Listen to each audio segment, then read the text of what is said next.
Hi guys, and guess what? Exactly, we're gonna continue our reading journey and finish the story I started yesterday.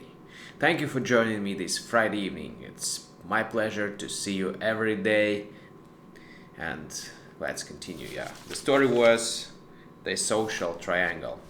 So let's do this. No excuses. Billy McMahon had a wife, and upon her visiting cards was engraved the name Mrs. Williams Dargah McMahon. And there was a certain vexation attendant upon these cards, for small as they were houses in which they could not be inserted. Sorry. Billy McMahon was a dictator in politics, a four-walled tower in business, a mogul, dreaded, loved, and obeyed among his own people. He was growing rich. The daily papers had a dozen men on his trail to chronicle his every word of wisdom. He had been honored in caricature, holding the tiger cringing in leash. But the heart of Bill was sometimes sore with him. There was a race of a man from which he stood apart, but that he viewed with the eye of Moses looking over the promised land.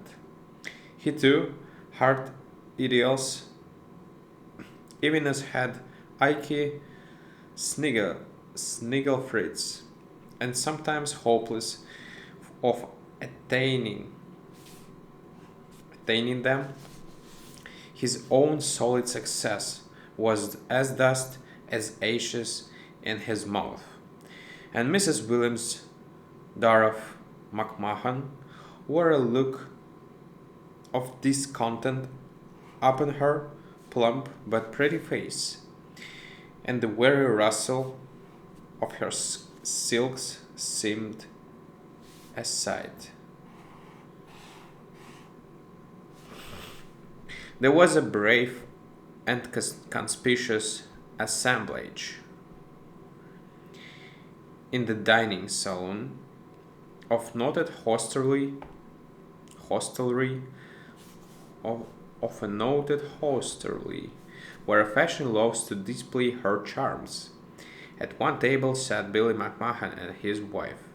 Mostly silent they were, but accessories they enjoyed the little needed. The endorsement of speech.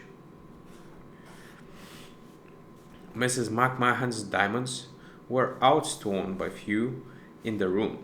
The waiter bore in the Castellan brands of wine to their table.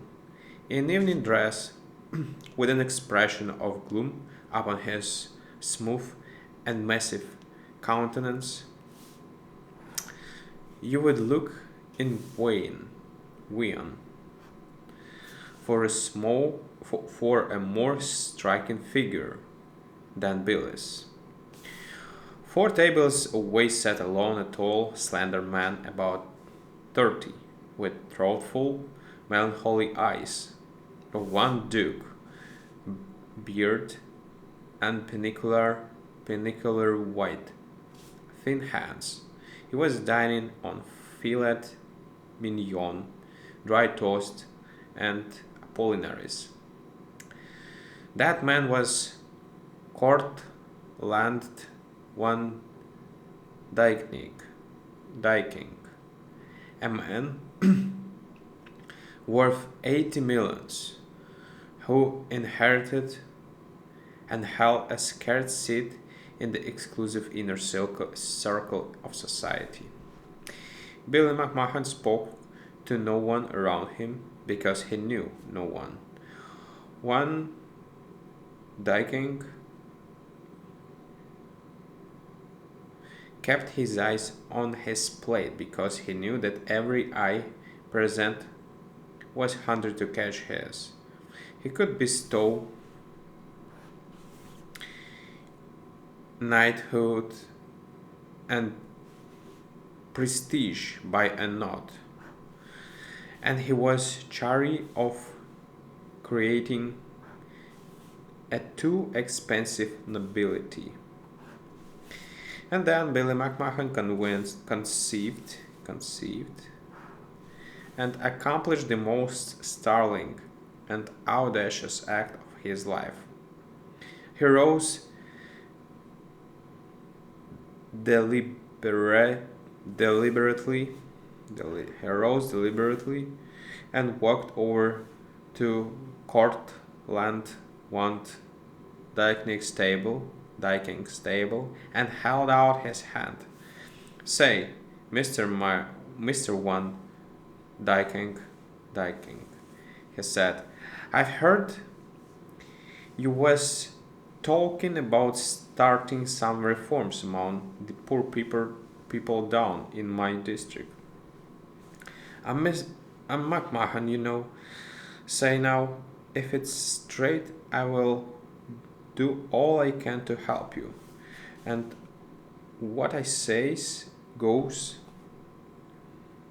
in that neck of the woods, don't it? Oh, say, I rather guess it does." One Dyking's rather somber eyes lightened up. He rose his lank height and grasped Billy McMahon's hand. "Thank you, Mr. McMahon," he said in his deep, serious tones. "I have been thinking of doing some work of that sort. I shall be glad of your assistance. It pleases me to have become acquainted with you." Billy walked back to his seat.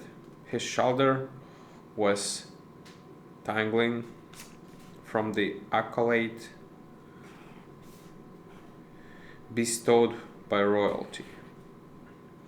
A hundred eyes were now turned upon him, and envy and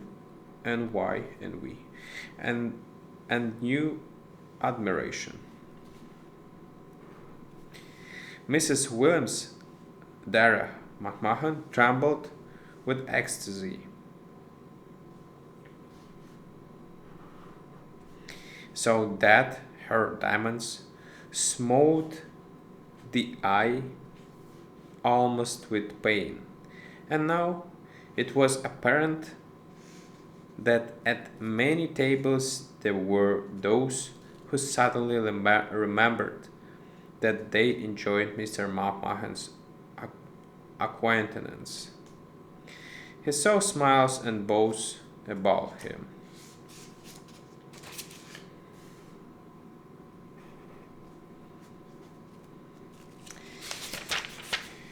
He became enveloped in the aura of dizzy greatness.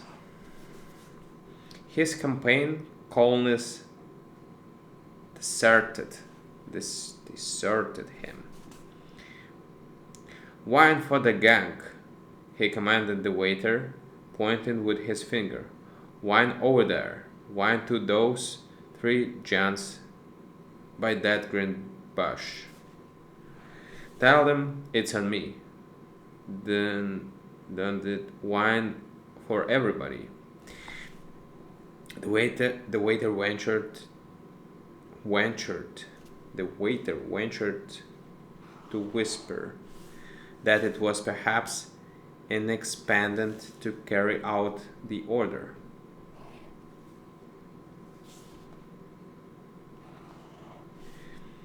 In consideration of the dignity of the house and its custom.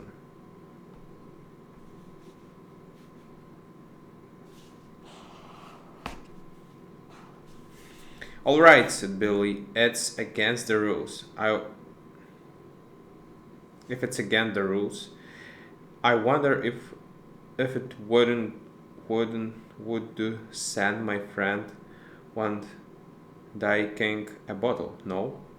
Well, it will flow all right at the cafe tonight, just the same. It will be rubber boots for anybody who comes in there and anytime at up to 2 a.m. Billy McMahon was happy. He had shaken the hand of Cortland Van Dyking.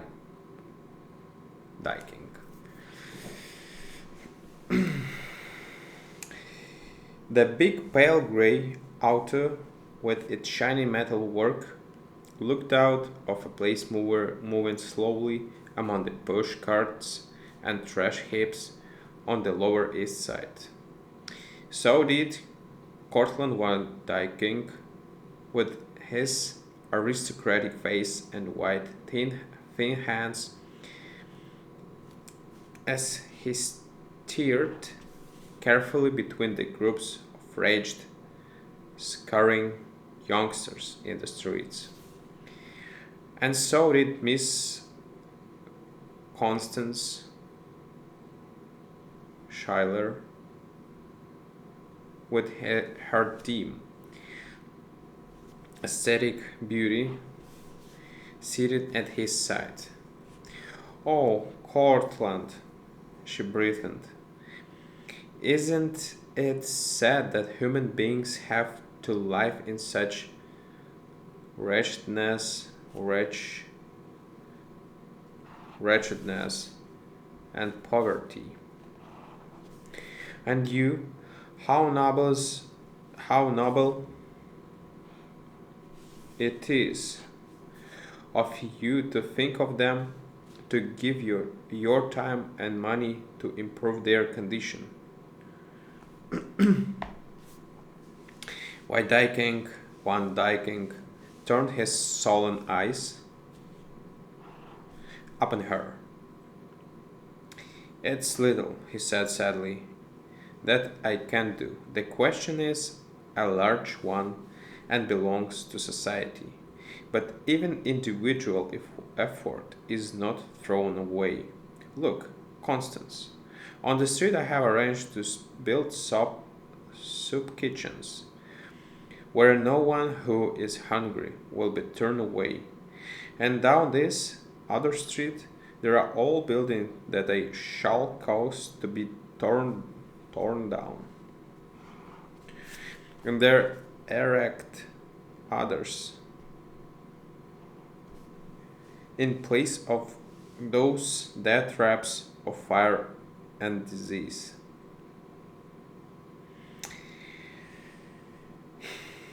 Down Delancey slowly crept the pale grey auto.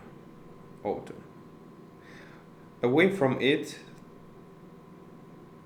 toddled coveys of wandering, tangle-haired, barefooted, unwashed children. It stopped before a crazy brick structure for Fall and Aubrey.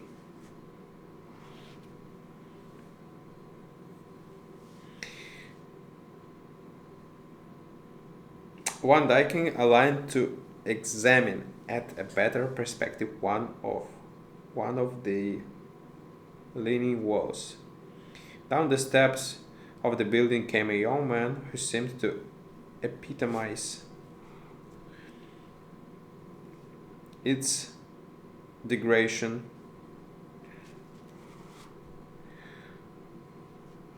squalor, and infelicity. A narrow-chested, pale, and savory young man, puffing at a cigarette, obeying a sudden impulse.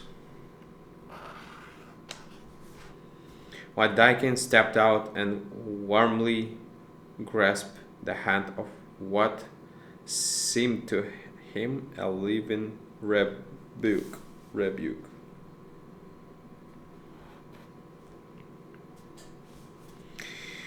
I want to know you people, he said sincerely. I'm going to help you as much as I can. We shall be friends. As the auto crept carefully away, Cortland Van Dyking felt an unaccustomed glow about his heart. He was near to being a happy man. He had shaken the hand of Ike Snigel Fritz. Alright guys, thank you for listening to me today and see you tomorrow on the second on the other story. See you. Bye.